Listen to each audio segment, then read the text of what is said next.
আর ইউনূস সাহেবের অবৈধ সুবিধায় আকাশ ছুঁয়ে যাবে। বাংলাদেশের যত সরকার প্রধান হয়েছে, জাতির জনক বঙ্গবন্ধু শেখ মুজিবুর রহমান, খন্দকার মোস্তাক আহমেদ, শহীদ রাষ্ট্রপতি জিয়াউর রহমান, পল্লী বন্ধু হোসেন মোহাম্মদ এরশাদ, দেশ নেত্রী বেগম খালেদা জিয়া, বঙ্গবন্ধু কন্যা শেখ হাসিনা, সবার চিফ এক্সিকিউটিভরা যে ন্যূনতম ছোটখাটো সুবিধা নিয়েছে সেইটা মাটির এইখানে পড়ে থাকবে। আর ইউনূস সাহেবের অবৈধ সুবিধায় আকাশ ছুঁয়ে যাবে, সেই কবিতার মতো নাদের আলী ছাদ চূর্ণ করে আকাশে উড়ে যাবে।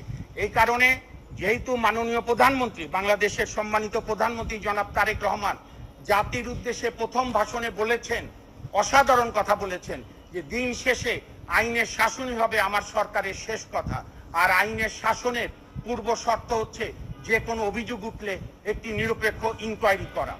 আমরা সেই ইনকোয়ারি চাই এবং ইনকোয়ারির সময়